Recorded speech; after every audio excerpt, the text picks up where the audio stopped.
రైతుల ఆత్మహత్యలపై ముందుగా సభలో చర్చించాలని మాజీ మంత్రి డీకే అరుణ తెలంగాణ ప్రభుత్వాన్ని డిమాండ్ చేశారు. 2 రోజుల తర్వాతనైనా ప్రశ్నోత్తరాలు పెట్టుకోవచ్చని ఆమె ప్రభుత్వానికి సూచించారు. తెలంగాణ అసెంబ్లీ సమావేశాలు వాయిదా పడిన అనంతరం ఆమె మీడియా పాయింట్ వద్ద విలేకరులతో మాట్లాడారు. రైతుల ఆత్మహత్యలు, విద్యుత్ సమస్యలపై చర్చించిన తర్వాత ఏ అంశంపైనైనా చర్చించుకోవచ్చన్నారు.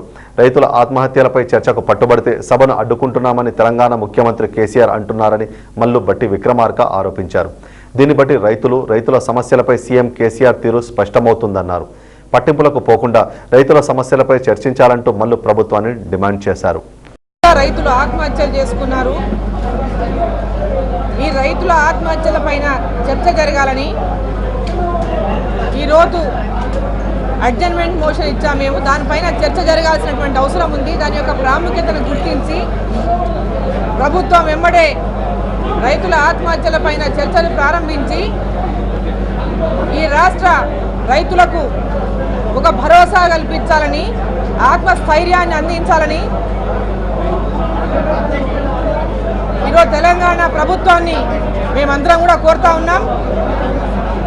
ఈరోజు క్వశ్చన్ అవర్ కంటే ముందు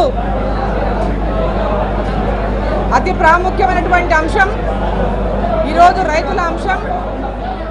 ఈరోజు రైతుల ఆత్మహత్యలపైన సమస్య ఈ తెలంగాణ రాష్ట్రంలో రైతులు చేసుకుంటున్నటువంటి ఆత్మహత్యలు.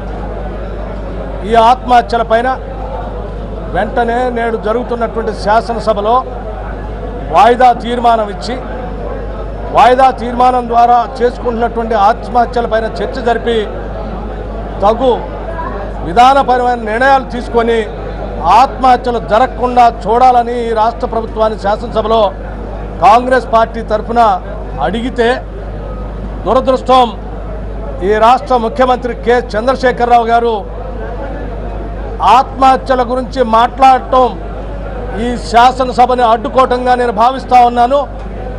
శాసనసభని అడ్డుకోవటంగా ప్రతిపక్షాలు చేసేటువంటి ప్రయత్నాన్ని ఒప్పుకోనని చెప్పడం చాలా బాధాకరం.